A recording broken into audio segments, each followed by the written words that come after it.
Richard Clarke, Two Fat Lardies, Rise of Its Press. I design games, I publish games, I play games. Big exciting day today. We've got the trade stand here. Obviously we've got a brand new release. This is not released till Thursday, but it's available here, which is the Chronicles of Midgard. Lots of excitement about that, lots of people coming to pick up their advanced orders. We've also got the Lard Zone out there, which is going to be buzzing with people.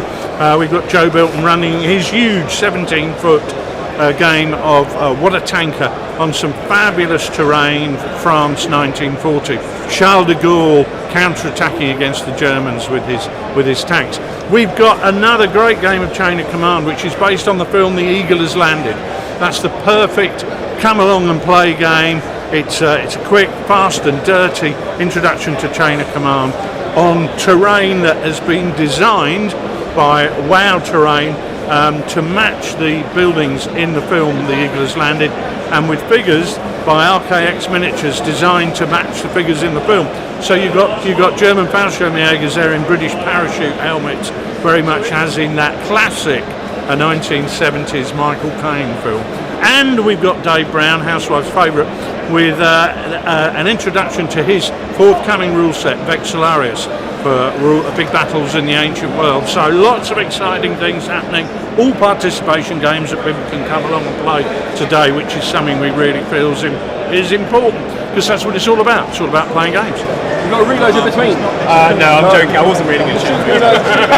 See if you hit me first. Lots of different reasons to do historical gaming. I know a lot of people who play Napoleonics because they like the pretty uniforms. I've always been interested in wargaming as another way to explore and understand history. I read a lot about history. I do a lot of research into history, and I've just been out in Germany, for example, doing some battlefield touring there for a pint-sized campaign we're going to be producing for Chain of Command.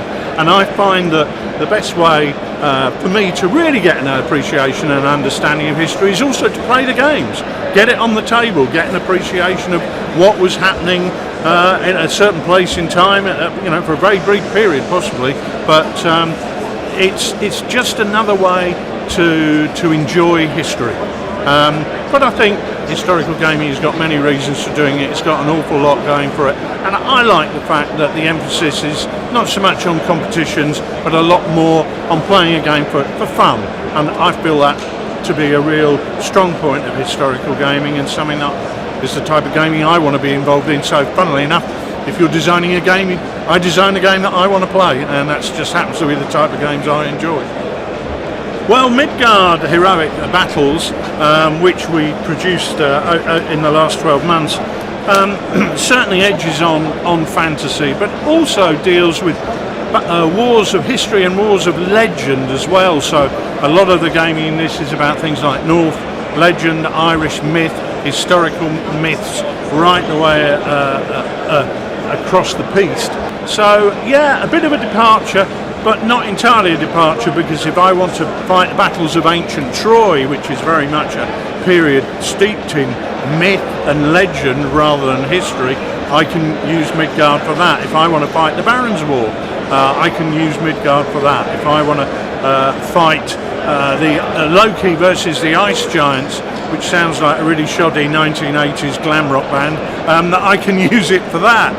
So lots of crossover there in that grey area between what's history and what is legend, but also pure fantasy.